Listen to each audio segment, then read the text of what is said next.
Hello mga ka-family, mga manay, mga manoy, mga dudo, mga nonoy, mga manoy. Ayan ang aking lokariton. Ayan ang aking pangalawang anak nagpa-plancha. Siya na nagpa-plancha ng kanilang mga uniform. Ayan, yung mga plinansya. Madami silang uniform. Siya na ang nagpa-plancha ng kanilang uniform lahat. Pati uniform ng mga kapatid niya. At ayan naman ang aking panganay. Nagsasampay siya dahil marami kaming nilabhan. Nagsasampay at nagtutupi at nagtatanggal ng mga tuyo na nilabhan. Kailangan namin magtupi para magamit namin yung mga hanger sa aming isasampay. Ang dami naming isasampay. Bukas may pasok na 1 week yung yung sim break, may pahinga naman sila ng 1 linggo. So ayun, kayang-kaya niya ni Ate Jaden mag-plancha ng kanilang mga uniform. At si Ate yun naman ang ginagawa niya. Tinuturuan ko talaga sila ng mga gawaing bahay. Kasi ganun kami nung unang ng mga ganyang edad ko, talagang sinanay ako ng nanay ko sa mga gawaing bahay. Kaya yun din ang tinuturo ko sa kanila. Yun, doon ko rin sila sinasanay para pagdating ng panahon marunong sila. Maging marunong sila sa buhay. Para kahit wala ako dito sa bahay, minsan may mga pinupuntahan ang nanay nila, normal pa rin ang buhay nila kasi alam nila yung mga dapat nilang gawin. 'Di ba Ate Jade? Ate Jade. 'Di ba Ate Den? Kasi pag hindi kayo marunong magplancha, di pag walang nanay, di papasok kayong gusot-gusot yung mga damit nyo. So hindi magiging normal yung buhay nyo. Yan si Ate Jade. O, kung wala ko dito sa bahay, hindi kayo niyan marunong, o di paano na. Kaya mas okay talaga yung mga batang nasasanay sa mga gawaing bahay. At dapat naman talaga sila sanayin. Para maging marunong din sila sa buhay nila. Ala, ang dami pa namin palang ang dami naming hugasin kasi hindi nga nakapaghugas kasi naglaba kami ng mga lalabhan namin, labahin.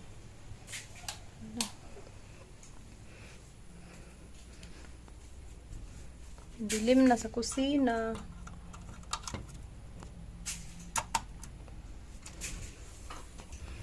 Kalat ang aming pamamahay dahil lahat kami busy. Mamaya bago kami matulog, di magliligpit kami. Magligpit bago matulog kay bukas may pasok na. May pasok na sila.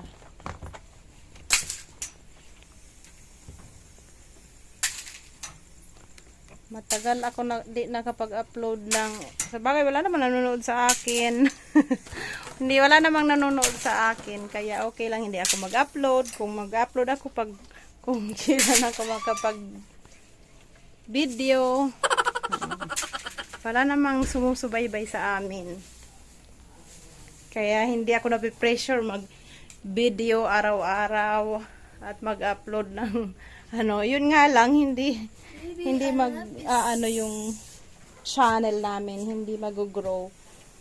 Kasi nga minsan super busy.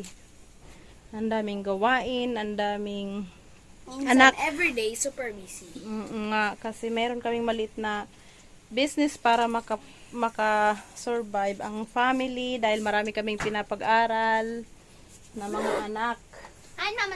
May 3 akong high school, merong pinapatuturan. Ito anak, yung bunso namin kasi hindi siya pumapasok sa regular school. Yan, hindi yan pumapasok sa regular. Hindi siya pumapasok sa regular school kasi mas okay sa kanya yung one-on-one na pagtuturo kasi meron siyang special needs. Ayan. Magkape nga muna ako kaya nagugutom na ang nanay bunanay.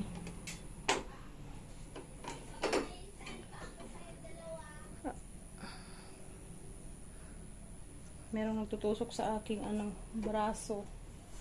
Ay, lieg. Ang dami naming maliliit na isda. Ayan. Yung yan, anong tawag dyan sa Tagalog nga? Nakalimutan ko. Dito kasi sa amin sa Bicol, ang tawag dyan ay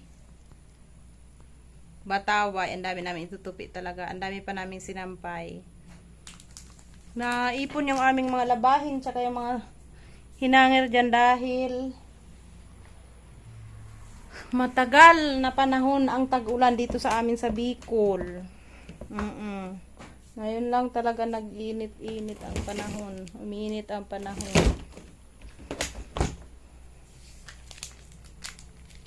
Nak! Nak! Nak!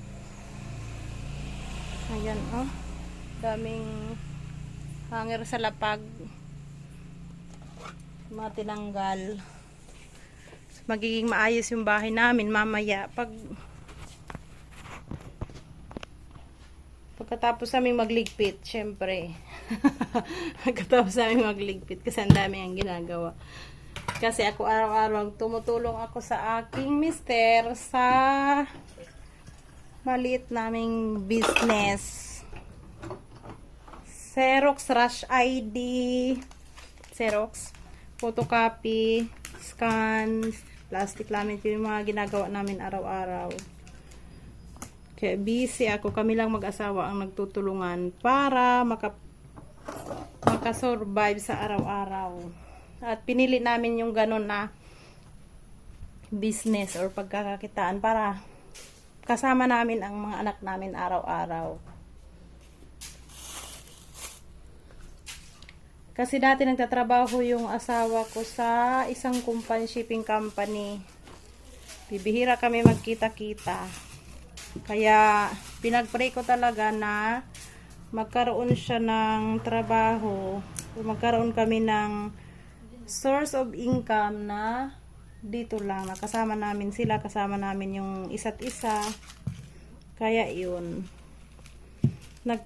Sinagot na yung aming prayer na magkaroon kami kahit paano makasurvive kami na dito lang kami magkakasama at makasurvive kami sa aming mga pangangailangan. So ayun, okay naman kami sa ngayon kahit papaano, kahit mahirap minsan, nakakapagod magtrabaho. Yun naman talaga, wala namang trabaho hindi mahirap. Kailangan pag hihirapan mo talaga yung pagtatrabaho.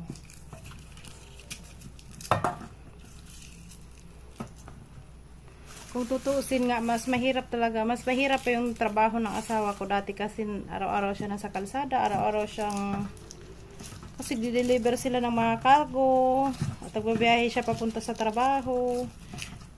Pero yung nung itong mga huling taon, nasa office na lang siya.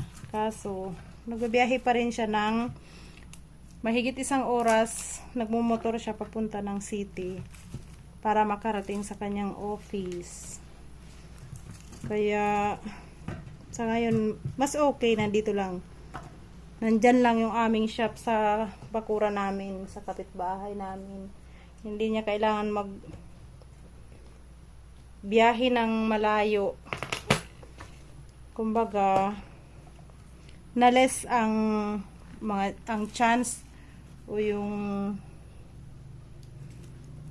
peligro ba sa buhay niya. Araw-araw magmumotor. Delikado pa naman yung pagmumotor. Maraming na-aksidente sa pagmumotor. Kaya yun, mas kumbaga, mas panatag yung pag-iisip ko na nandito lang yung trabaho niya. Di bali, tumutulong na lang ako. Araw-araw tumutulong ako sa kanya. Pero dati naman, sa bahay lang ako at nag-aalaga ng mga bata. Pero, nag-aalala ako lagi kasi umuwi siya ng late na. Minsan, 11 a.m. Kasi pag may overtime, wala pa namang bayad sa kanila yung overtime.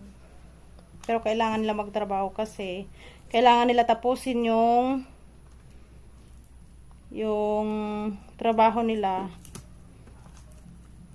Kasi yun nga. Kailangan makarating sa customer yung mga cargo, yung mga parcel ng tama sa oras para maging maayos yung kanilang trabaho. Magluto na ako. Magsasaing. Ako na muna magsasaing kasi si ate napagod na siya maglaba kasi siya naglaba ng mga uniform nila na gagamitin bukas. So, ako na lang magluluto. Magluto muna si Manay. Dilim dito sa kasi pag ganitong oras mahina yung kuryente dito sa amin. Yung ilaw dito sa kusina namamatay siya. Kasi 45 watts. Dito ito, lang to 9 watts. Kaya tumatagal siya. Kahit mahina yung kuryente, umiilaw pa rin. So ayun, magluto muna si Manay. Ayan na tayo, magchika-chika. Kung may nanonood. Ayan siya. Tumatago yan pag nagbibideo ako, laging tumatago. Hoy, marap ka naman. Ang asawa ko laging tatago pag nagbibideo. Umarap ka, oy. Ewan ko sa'yo. Luto na nga ako.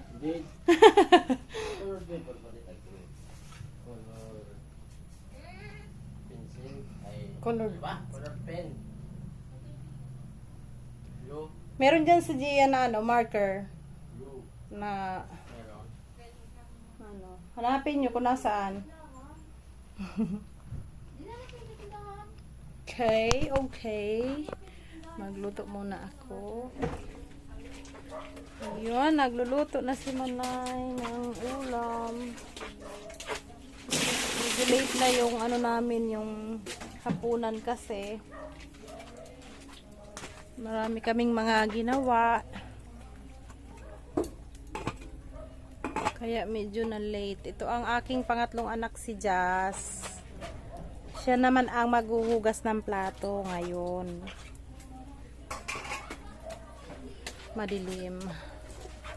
Siya naman magtagahugas ng plato sa ngayon. Kasi si ate, tsaka si Jaden. Ate Jaden ay may ginagawa. Yung isa nagpa-plancha, yung isa nagsasampay at nagtutupi. So, siya naman yung madilim na talaga. Siya naman yung maghuhugas ng mga plato. Ayun. So, yung mga bata talaga kailangan magtuan ng gawaing bahay. Kahit pa paano makakatulong na sila sa magulang. Dahil nga maghapon kaming mag-asawa nandoon sa shop, nagtatrabaho. Kaya binibigyan ko sila ng mga assignment, gawain dito sa bahay. Para sila na yung gagawa ng mga simpleng gawaing bahay. Sabi ko sa kanila, thankful na sila o kumbaga mas magaan na yung trabaho nila sa ngayon kaysa sa amin noon magkakapatid. Kasi noon, tumatawag si Papa. Kasi noon kami, yung mga magulang ko kasi, mga magsasaka, farmers sila. So, pag pumupunta sila sa palayan, kasama kaming magkakapatid. Kung mag-aani sila ng palay, magkakasama kami, mag-aani ng palay. Kung maghahakot kami magkakapatid, pati yung mga parents namin. Sa kusina namin. Maghahakot sila ng palay. O kami. Maghahakot kami ng palay. Kung ano yung trabaho ng magulang namin, kasama kami doon. Sama-sama kami nagtatrabaho sa palayan. Itong mga anak ko sa ngayon, hindi na nila na-experience, no? Dumidilim na naman kasi mahina ngayong kuryente namin. Hindi nila na-experience yung magpunta doon sa palayan, sa bukid. Pumupunta sila pero pa bisita lang, visit lang sila. Kami no, nagtatrabaho talaga kami sa palayan. So, sila ngayon, tinitraining namin sa mga gawaing bahay para matuto sila maglaba, magluto, ayos ang bahay, hugas ang plato, ganyan. Hindi nila na-experience yung magtrabaho sa putikan. Yung kapatid ko noon, ang ano pa, ilang taon pa lang yun, nasa teenager pa lang, ang galing-galing niya na mag-araro sa bukid. Kami naman ang kapatid kong babae, pag tuwing anihan ng mga palay, talagang kailangan naming tumulong sa mga magulang namin para matapos yung gawain namin sa bukid. Sa murang edad namin, pag walang pasok, tumutulong na talaga kami. Pero hindi ako nagsisisi na naturuan kami ng mga ganong trabaho. Kasi nung meron na kaming mga kanya-kanyang pamilya, hindi na kami nahihirapan sa mga trabaho. Hindi na kami nahirapan na ay ganito pala yung yung magtrabaho ka para sa pamilya, kasi na-experience na namin yung ganong setup. Nagtatrabaho talaga kami, tumutulong kami sa aming mga magulang para makasurvive kami sa pang-araw-araw. Na-experience ko pa yung nag-aaral ako kung wala yung magulang ko na pambili ng project, kailangan ko kumita pangbili ng project sa school. Itong mga anak ko, hindi nila na-experience yung insekto. Hindi nila na-experience yung pag walang pangbili ng ganito, o hindi sila naka-experience kahit paano naman. Hindi sila naka-experience ng walang baon sa school. Ako noon, kahit walang baon, pumapasok ako. Pero siguro sila, kung wala akong pambigay ng baon, papasok naman sila. Kaso, kahit ako mangutang, hindi ko sila papapasukin ng walang baon. Kasi kawawa naman, baka magutom, di ba? Kahit magkautang-utang na ako, basta hindi sila papasok ng walang baon. Ganun. Ganun lang nanay nila. Ganun is life. Di ba, Ate Jazz? Hindi kayo pumapasok ng walang baon. Kahit hindi tayo mayaman, hindi naman tayo mapera. Yung pera namin, minsan, inuutang pa. mas masaging yung sagingan yung likod bahay namin. Madilim, haggard ang muka. Maghapon ng trabaho, walang suklay, walang pulbo, trabaho lang. Ayan, malapit na kami kumain, malapit na maluto yung akin niluluto. Pero magpiprito pa ako ng iba. Yung iba kasi, lagyan ko lang ng suka. Yung parang paksiw or dry lang siya na may suka, dry na pagkaluto. Kasi maliliit nga yung isda na nabili ko. Tapos yung iba piprituhin ko. Kasi yung isa kong anak, lalo na yung bunso ko, ayaw niya ng may music doon. May music sila ate, maka-copyright si inay. Pakisabi nga ate. Ayaw niya ng hindi prito. Yung bunso ko kasi pag hindi prito, para sa kanya hilaw yun. O tingnan mo. Ang dilim na naman ang ilaw namin. Kumukurap-kurap kasi yan kasi mahina nga yung kuryente. Ano to yung Yung sako na ito, kung nakikita nyo, ang laman ito, yung bao ng nyog. Binigay yan ng brother-in-law ko. Binigay niya yan pang ano ko, pang gatong.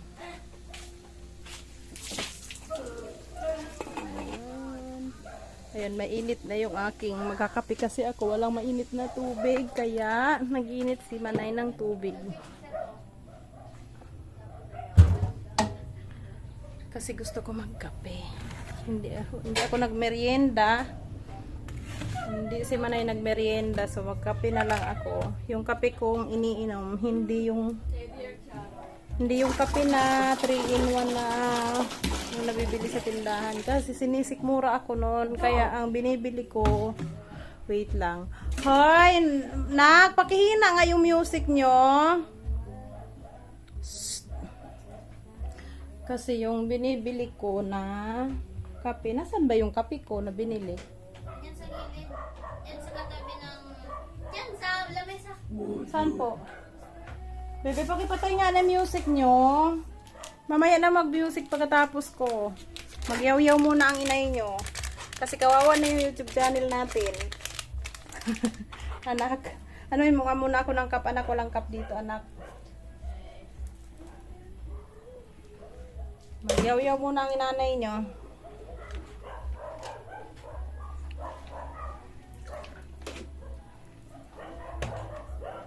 Kape muna ako. Yung kape na iniinom ko yung herbal.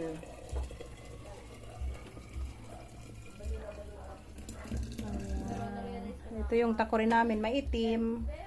May kape ba? Wala na anak, isa lang kung binili ko. Kung gusto mo, bili ka na lang.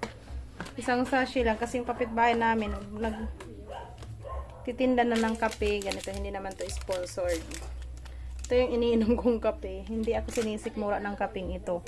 14-in-1 siya. Ang pangalan niya ay rice coffee. 14-in-1 plus 1. Ano yung plus 1? Yun yung iniinom ko.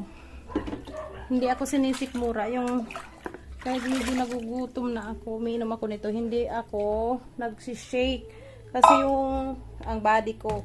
Kasi yung kape na yung kape na 3-in-1 na nabibili ko dyan sa tindahan, pag umiinom ako ng gutom, nag-shake yung buong katawan ko talaga. Lang gunting. Kagatin na lang natin to. Kaya ito yung iniinom. Kahit medyo mahal. Pag gusto ko magkape, ito yung bibilhin ko. Mas makamura kapag isang box yung bilhin mo. Yung isang box ay 170 plus. May laman siya na 10 peraso. 175 yata. Minsan, pag may pera, may sobra naman sa budget, bumibili ako ng isang box. Pero pag wala, pa isa-isa, isang sachet lang. Na-request ko talaga ito sa kapitbahay namin na may grocery na magtinda rin siya. Kasi yung kapatid niya doon sa kabila, nagtitinda. Doon ako bumibili. Para sabi ko, wag na ako umikot. Magtinda ka na rin ng kape na iniinom namin. So, ayun. Anytime, pag wala akong pabili ng isang box, kakabili ako ng sashi-sashi lang. Kung wala ng tubig, ang mainit, sobra namang init yung ano. Ay, po, nakulo kong nasubrahan. Sobra namang init, kaya nilagyan ko ng tubig sa inumin naming tubig. Init pa talaga kahit ano. Hello, boy. Kumusta yung patutor? Kumusta yung ano na yung session yung teacher nyo kanina? Okay lang. Anong ginawa niyo? Yung dig-answer ako yung mga words. Dito tayo Kailangan para ko mas ba, maliwanag. kailangan ko Kasi ipa, nakatalikod tayo sa kailangan ilaw. ko ipapagkabit-kabit yung mga, kung ano yung tama ng mga word. Yung tapos? ano, yung isa dyan yung mga, yung ano, yung may Anong mga dalawang word? May natandaan kang word? Pero may natandaan ako, tapos ina-answer ko. Anong word yung kinagkabit-kabit nyo? Pero kalamat ko. Kalamat ko anong word. Basta kung may isang word na ano, putol lang, tapos may isa naman, kailangan dapat ikabit yung Ikabit. word niya talaga. Pero wala ka natandaan na kung anong word yung Kasama kinabit mo. Yun lang. Okay, it's okay. It's okay. Mamaya mag-practice tayo magbasa. Magbabasa tayo. So bakit dito ko? Kasi nakagat mo. Hindi, may sugat. Hindi po. Hindi pa masugat. Sorry na, mama. May ano sugat kayo dito. Sorry na, mama. Hindi ka man naglipas eh. Kung nabibigla siya, nakalimutan niya ang po. Wala yung po. Dapat hindi na ako kalimutan ang po, no? Si Ate Jazz, ang daming hugasin ni Ate Jazz. Yan. Wala si Ate Gia kasi yung isa, kasi kinuha siya yung pamangkin namin na nandito sa amin nag-stay. Wala siya dito kasi nandoon siya sa nanay niya. Umuwi kasi yung nanay niya. Magpapa-check up siya bukas. Magpapabunot siya ng ngipin bukas. Kaya absent siya bukas. Mag-excuse letter na muna kami. Tapos Martes baka nandito na ulit siya. Umuwi kasi yung nanay niya. Nung isang araw nagpa-check up sila sa kanyang mata. Bukas naman kasi may sumasakit ng ngipin niya, yung bagang niya sumasakit. Magpapabunot naman ng kanyang ngipin. So, mas okay na yun kasi minsan sumasakit yung ngipin niya. Hindi ko man siya, kasi nga busy ako, hindi ko man siya madala sa dentist. Yun na. Hindi ko siya madala kasi busy nga kami araw-araw nasa shop. So umuwi yung nanay niya, siya yung nagpa-check up ng kanyang mata at yung ngipin niya. Kasi yung mama niya nag-stay sa Maynila. Province din nasa Rizal pala. Province din pala yun, no? Ay, nandyan talaga yung music nyo. Yung music nyo talaga. Yung music nyo talaga. Alam nyo naman ako nagyayaw-yaw. Yaw-yaw.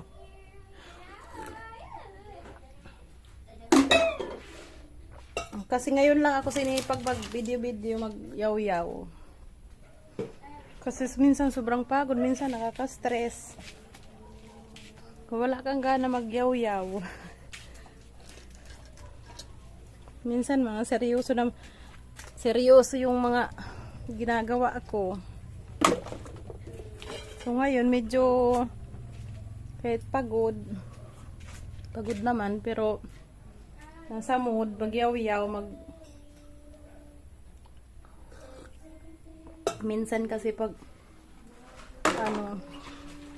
akala ko ang dali-dali lang ng pagbablog. Nakikita ko kasi napapanood ko. Parang ang dali-dali lang. Pero ang hirap-hirap pala mag-share ng mga personal na bagay sa iba na hindi mo kilala. Ang hirap pa ganun. Mahirap pala mag-share ng mga, lalo kung sanay ka na private yung buhay mo. Mahirap din. Pero syempre kahit siguro nasa sayo na lang kung ano yung mga bagay na kailangan mo i-share. Pwede mo i-share sa iba at yung mga hindi. No. Kasi mahirap. Katulad sa akin, hindi man akong sa mga kapamilya namin, magkwento rin ako. Pero pag sa ibang tao, yun lang nga ako nagyaw-yaw ng ganito. Pag sa ibang tao, hindi, ang hirap mag-share ng mga bagay-bagay sa buhay. Lalo na sa social media. Kaso, nasimulan ko na to naging monetize yung channel ko. Sana sayang din naman akong pabayaan na ma-demonetize yung channel ko na kung hindi na ako mag-upload. Minsan pinag-iisipan ko parang hindi ko yata yung ginawa ko ng gunting yung bunganga ko, yung ipin ko. Sorry. Yung ipin ko. Maglagay ako ng mantika sa kawali. Minsan mahirap mag-share ng mga bagay sa buhay. Alam nyo na yun. Sanay naman ako na private yung buhay namin. Pero hindi na, wala namang masyadong nanonood sa akin. Bahala na. Bahala na si Batman. Basta mag-upload ako ng video. Nahihirapan kasi mag-edit ng video. Kaya yun yung nakakaano kasi maghapon ako sa shop. Tapos pagdating dito, maglalaba, magluluto. Yung pagod na pagod ka na. Tapos hindi mo man mapagsabay yung mga mag-edit ka pa. Kaya minsan marami akong video sa cellphone ko or sa hindi, dinidelete ko na lang kasi hindi ko na-edit. Nalipasan na ng panahon. May video ako last month, hindi ko na delete ko na lang kasi hindi ko naman na-upload.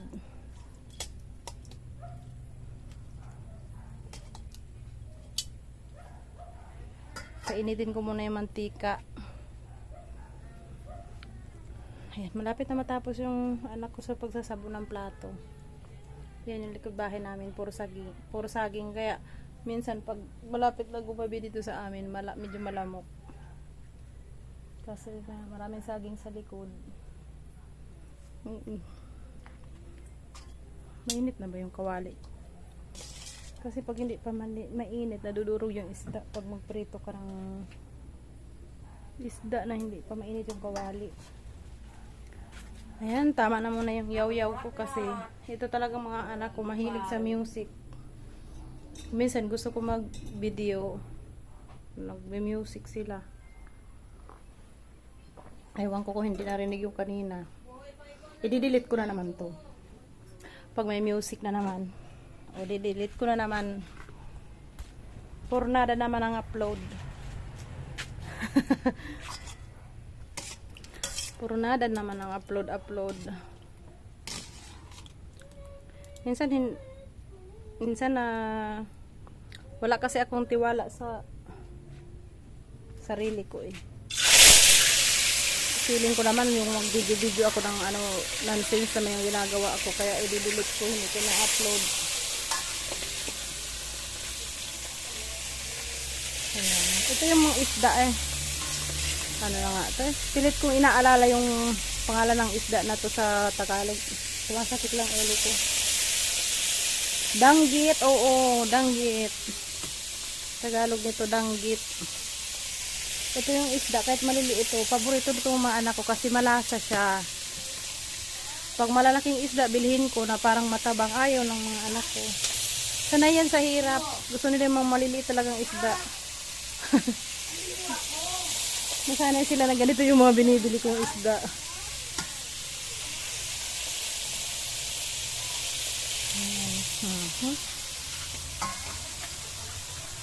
Yan, ang haba na ng video ko, 20 minutes na yan, more than 20 minutes, tapos meron pa kanina. Pwede. Siguro tama na muna ito. Hanggang dito na lang. Kasi itong mga anak ko, gusto patugtog, hindi siya makapagpatugtog. So hanggang dito na lang mga manay. Hello be sa Isabela, kung manonood ka ng video ng pamangkin ko dyan, namimiss ko rin sila. Pamangkin ko, may dalawa akong pamangkin dyan. Saka yung anak ng kapatid kong lalaki na dyan lang malapit dito sa amin, sa Albay din sila, pero bibihira lang kami magkita-kita kasi yung kapatid ko nagtatrabaho siya sa Batangas, kasi yung pamilya nandito lang sa Albay. Nag-aaral yung mga anak ko, tapos nag-aaral na din sila yung panganay niya, kaya wala talaga kaming panahon bisita sa kanila unless na magpunta sila rito pag mga bakasyon. Walang trabaho yung kapatid ko, mauwi dito sa Bicol. Yan. Okay, sige, magpaalam na muna si Manay Badiday, Manay Inday. Wait lang, baka matutong-tong ginagawa ko. Sige, magpaalam muna si Manay Inday. Baka madurog. Okay pa naman. Sige, bye! Salamat pala sa panonood, kung may manonood. Thank you. There's not much to do when all I can